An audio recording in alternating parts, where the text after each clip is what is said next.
अब हम बात करते हैं सैलरीड पर्सन के लिए।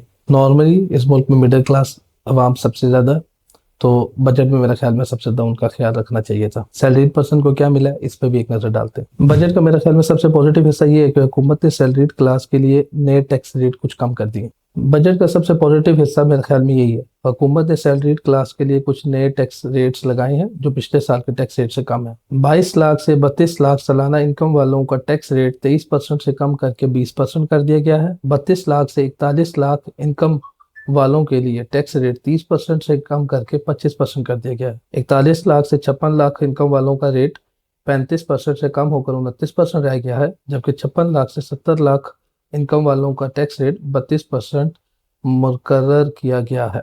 इसके अलावा 9% सरचार्ज भी खत्म कर दिया गया है।